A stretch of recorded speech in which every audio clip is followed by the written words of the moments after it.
క్రైస్తల హిజ్కియా గురించి మనము ధ్యానం చేసుకుంటున్నాము. మొదటి రోజున అతడి వయసు ఏంటి, వాటి వివరాలు నేర్చుకున్నాము. రెండవ సమయంలో తను రాజు అయ్యాక చేసిన ఫస్ట్ పని ఏంటంటే యథార్థంగా ప్రవర్తించాడు. ఇప్పుడు ఇవాళ మూడవ వాక్యంలో యథార్థంగా ప్రవర్తించడం అంటే ఏం చేశాడు చదివితే నెక్స్ట్ వచనమే. మనం ఎక్కువ దూరం వెళ్ళక్కర్లేదండి, బైబిల్ అంతా శోధించక్కర్లేదు. 2 దినవృత్తాంతంలో 29వ అధ్యాయం 3వ వచనం చూద్దాం చూడండి.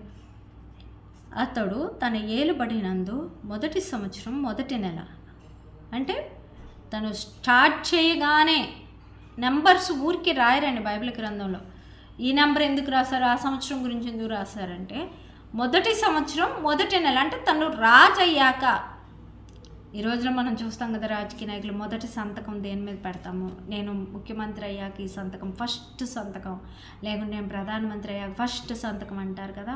అలాగే హిజ్కియా రాజు అయ్యాక తన మొదటి సంవత్సరం మొదటి నెల, నేను అనుకుంటా మొదటి తారీఖే తన మొదటి సంవత్సరం, తను రాజు అయ్యాక ఫస్ట్ సంవత్సరం ఫస్ట్ నెల ఫస్ట్ చేసిన పని ఏంటంటే యెహోవా మందిరపు తలుపులను తెరచి వాటిని బాగు చేసి. యెహోవా మందిరపు తలుపులు మూయబడి ఉన్నాయి యెరూషలేములో.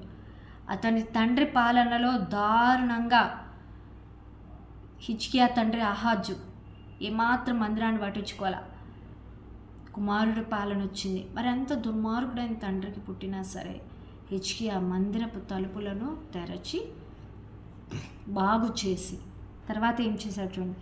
యాజకులను లేవీయులను పిలవనంపి, దైవజనులు విశ్వాసులు పిలవడం కాదు, ఒక రాజు పాస్టర్లను రమ్మన్నాడు, అయ్యా మందిరపు తలుపులు తెరిచాను రండి అని చెప్పి తూర్పుగానున్న రాజవీధిలో వారిని సమకూర్చి వారికి ఇలాగ ఆజ్ఞ ఇచ్చాడు, ఆర్డర్ పాస్ చేశాడు.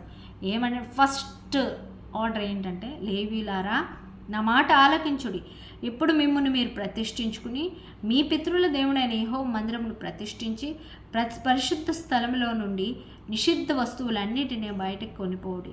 మన పితరులు ద్రోహులై మన దేవుడైన యెహోవా దృష్టికి చెడు నడతలు నడిచి ఆయనను విసర్జించి, దేవుని నమ్మి నీవు ఆయన విసర్జించి నడవటమే మొదటి చెడు నడత. ఏ పాపాలు చేయక్కర్లా, ఆదివారం మందిరానికి వెళ్ళలేకపోవడమే పెద్ద పాపం. ఎందుకమ్మా అంటే దేవుని మందిరాన్ని ప్రేమించలేని నువ్వు లోకంలో పడిపోతాం.